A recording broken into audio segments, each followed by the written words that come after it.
Bill Broadhurst had a lot going against him. Just 10 years before, in 1971, Bill Broadhurst underwent surgery to remove an aneurysm in his brain. The surgery fixed the aneurysm, but as a result, he still ended up partially paralyzed on the left side of his body. Broadhurst was stationed at the back of the crowd of runners, since it was obvious he wasn't going to be running anywhere near the front of the pack. Well, the tension built, and everybody waited for the sound that everyone hears at the beginning of the race, that single gunshot. It went off, and most of the runners bounded off in fantastic athletic form. Bill Broadhurst, well, he had his own form. He looked more like a duck as he tried to move forward. In order to run, he had to throw, literally pick up and throw his paralyzed left leg out in front of him, and then pivot on his right leg to be able to hit the ground and move forward. Over and over he did this, picking up his left leg and throwing it and using his right leg to pivot and move forward. It was only minutes before the entire pack of runners was gone and left Bill moving forward, very slowly. The race began around 9 in the morning. The first runner crossed the finish line 6.2 miles later. Only took them a half hour. The first runner that made it did it in a half hour. The middle of the pack made it in about 35 to 40 minutes. The rest followed in an hour or less. Bill Broadhurst was nowhere near the finish line at this point. It was now 90 minutes since the starter pistol was fired, and Bill Broadhurst continued to throw his leg, pivot, and throw again. It was obvious to any observer that he wasn't used to this. He had never gone this far. Parts of his good leg went numb. He was in horrendous pain, and the pain steadily increased with every step. Just before 11 that morning, the police removed the traffic barriers from the road. Most of the spectators were gone. However, there were a few kids on a corner who saw him coming, and they started yelling out, "What's wrong, mister? Did you get lost? The race is already over. What's wrong with you? Call it a day, cripple. What are you doing?" Now, at this point, I think it would be very valid to question why Bill Broadhurst continued or even got in the race in the first place when it was obvious he was not a runner. Some might question why somebody in his condition, with the physical limitations he had, would ever consider entering a race in the first place. But there was a reason. It was because Bill Broadhurst had a hero. His hero was the runner who crossed the finish line first. It was the man everyone knew was going to win this race before it even started. Everyone knew when they heard about this person that this person was going to win this race. Ask any runner and they would have told you, I know who's going to win. Bill Rodgers is going to win the race. Bill Rodgers is known as one of the greatest runners to have ever lived. He's well known for his many victories in the Boston Marathon, as he's pictured here, and New York City Marathon in the late 1970s. It seemed every race he got into, he won. I even remember seeing his picture on the front pages of magazines and hearing about him on the news. That shows you how much popularity there was surrounding him. I was in elementary school, and I didn't really care about running. In fact, I could care less about running. But I even knew who Bill Rodgers was. That is how popular he was during that time. These days, if you want to have a successful golf tournament and you want lots of people to come, who do you invite? Tiger Woods. Well, back then, if you wanted a successful race of any kind, who did you invite? Bill Rodgers. That's why he was in the middle of the country in Omaha, Nebraska on that day in 1981 in that race, because those race organizers knew that in order to have a successful race, they needed a big name, and that big name was Bill Rodgers. As Bill Broadhurst continued in the race, the idea that Bill Rodgers was there was a big deal. He was racing the same race as his hero. And he decided to race the entire race, beginning to end, no matter what the cost, so he could say that he ran a race with Bill Rodgers.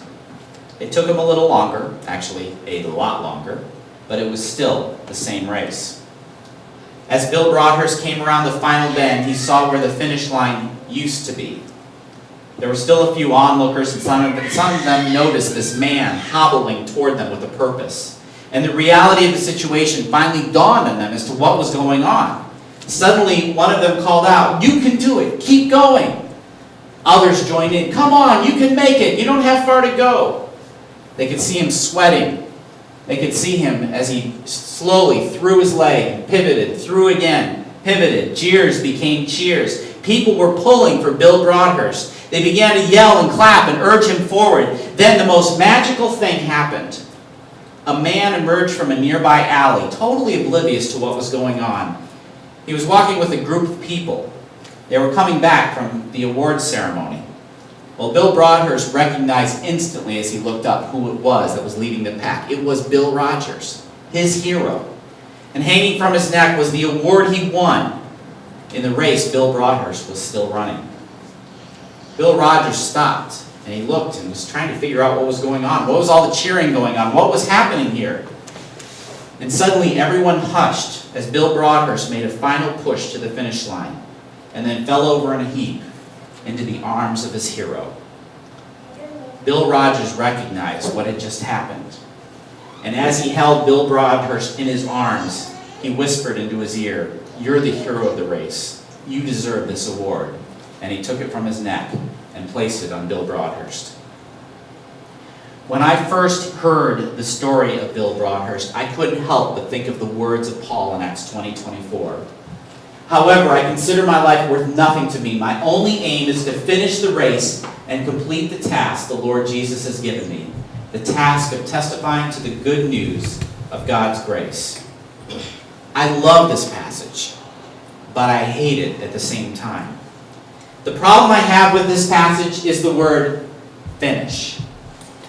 I like to have goals in my life. I like to make lists. And when I am done with the list, I like to say I am finished. I like to see a task completed. I like to use the words, "I am finished." I think some feel that same way when it comes to a relationship with God personally. We accept Jesus in our hearts, and our spiritual journey is over. We've done what we needed to do. We've crossed the finish line. But the problem is that we've substituted the finish line for the starting line. Knowing Jesus is only the beginning. It isn't the end. Well, God has a way of reminding me of this every time I think I've crossed one of those lines on my own. I do create imaginary finish lines. And yes, I do construct these little things in my head where if I cross this line, I feel like I'm satisfied as a person. I do it a lot. And I did it this past spring, or at least I crossed one of those lines that I thought I'd made up in my head this past spring. Church was going well. I felt like I'd caught up with a lot of things in my life. I was ready for dinner theater and life was good. So I made a list of all the things I was going to get done this summer. I had big plans. All the stuff I was going to get done around our house. Our new floor, I was going to finish that. I was going to finish all this drywall work. New insulation, drywall. I was going to get a whole bunch of things that I know are driving Karen crazy done.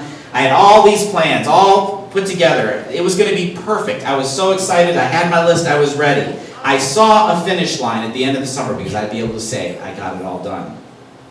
Well, this past Wednesday afternoon, I was mowing my lawn. And as I made my way around the yard, I noticed all the things that weren't finished. There were the bushes I was going to move, a garden that I allowed to become overgrown. There were bushes that had weeds going up through them that I never removed. And then as I passed one of the windows, I remembered inside the house, there was a floor that wasn't finished. There were bunk beds for the girls who were still sleeping on the floor that weren't done. There's drywall leaning against the wall in the garage that isn't doing any good sitting there. Basically, nothing construction-oriented from the day I wrote that list to now has been done. What happened? Where did things go wrong? Why didn't I get to the finish line that I had established? Well, there are many small reasons that make up the big reason for why it never happened.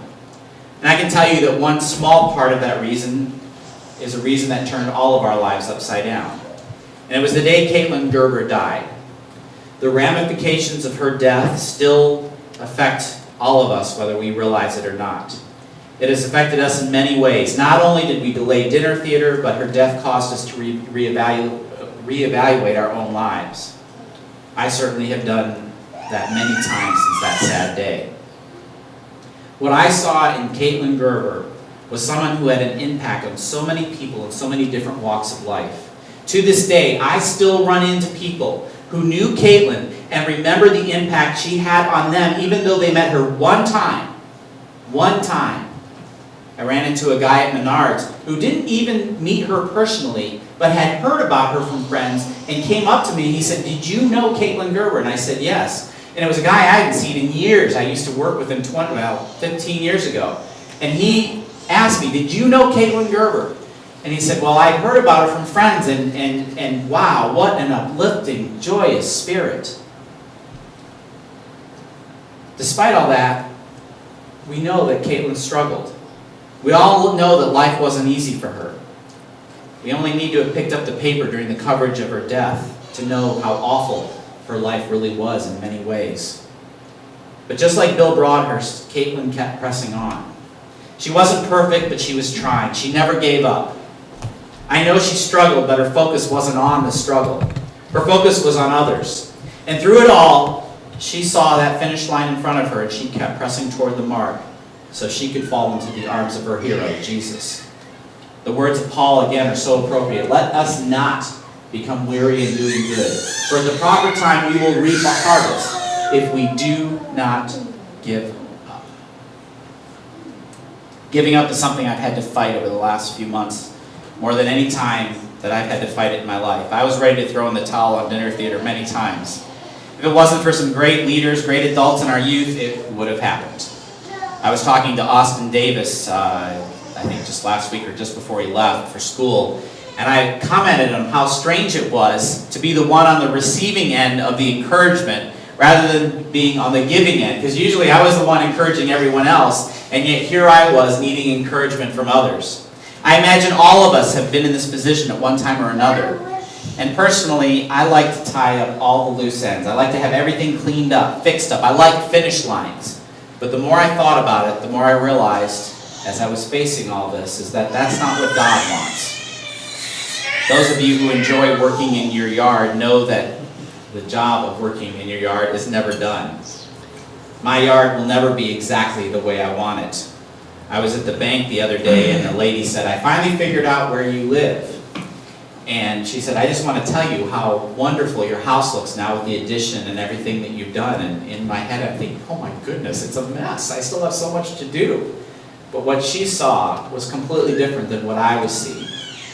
I was seeing all the unfinished things, all the things that needed to be done, and yet she saw the work in progress and saw what an amazing difference it was from what it was before. For some reason, on the lawnmower on Wednesday, I realized that the yard is a lot like my life. We live unfinished lives. God is still moving. God is still working. God is still teaching me that I have a long way to go. And when I thought I had a finish line in hand, God reminded me that the only finish line I have to cross is when I fall into my hero's arms. It's amazing how many times the New Testament writer Paul uses this metaphor of a race and a finish line to describe our lives. And Paul wants us to strive for the best in our lives. He wants us focused on the finish line, but know that our lives are still unfinished. We are still a work in progress. And there's a reason he used that metaphor repeatedly. Life isn't a sprint. It isn't a short distance. It's not Usain Bolt. It is Bill Rogers. It is a marathon. And a marathon requires endurance and perseverance, and we see that especially in the life of Bill Broadhurst. We live in a society where finish lines are so important. We are used to having everything now. We want to receive our prize now. We want to achieve glory now. We can feel, as I did, that we hit a dead end when we don't hit the finish line. But it isn't a dead end. In one of Paul's most famous, I'll call them racing passages, he makes it clear that everything on this earth is unfinished until we fall into the arms of Jesus. Jesus is just like Bill Rogers, waiting at the end to place that award around our neck. And Paul even describes the people at the end of the race who are cheering us on. Therefore, since we are surrounded by such a great cloud of witnesses, let us throw off everything that hinders and let the sin that so easily entangles, and let us run with perseverance the race marked out for us, fixing our eyes on Jesus, the pioneer, the perfecter of our faith. For the joy set before him, he endured the cross, scorning its shame, and sat down at the right hand of the throne of God. Consider him who endured such opposition from sinners, from those kids in the street yelling at us, you can't make it, you can't do it, life is a dead end. Consider him who endured such opposition so that you will not grow weary and not lose heart. My life is unfinished, and that's a good thing, because I still have time to grow and learn and search and seek God's will in my life. Each of us has an unfinished life. And instead of looking at it as a bad thing, we can look at it as an opportunity to keep striving for the goals in front of us. But sometimes it's hard to see that. There was a great missionary who served in Africa for over 40 years, and his name was Henry C. Morrison. He was retiring from the mission field and heading home on a large ship. And as he traveled home with his wife, he began to wonder, will anyone remember us? Will anyone remember what we did on the mission field? For 40 years we were there serving God. Is anyone going to remember us? He wondered if anyone would be there to meet the ship when they got home. And as the ship pulled in New York Harbor, Henry looked out to see if anyone was there. And what he saw amazed him. Thousands of people were lining the shore. Bands were playing. There were signs and banners and billboards everywhere. Across the dock where they'd soon moor was a huge sign spelling out the words, "Welcome home." Henry and his wife were so excited about this huge welcoming party that they quickly went below deck to get their luggage. And when they came back up, the crowds were gone. The bands were marching away. And many of the signs had already been taken down. What Henry didn't know was that the President of the United States was on board that ship. In those days, there wasn't the security detail that we have today. No Secret Service, no metal detectors, no security checkpoints. So it was possible for a president to pass unnoticed even on a ship. President Teddy Roosevelt was returning home from a hunting trip in Africa. Henry Morrison didn't even know he was on board. The crowds weren't there for Henry Morrison. They were there for the president.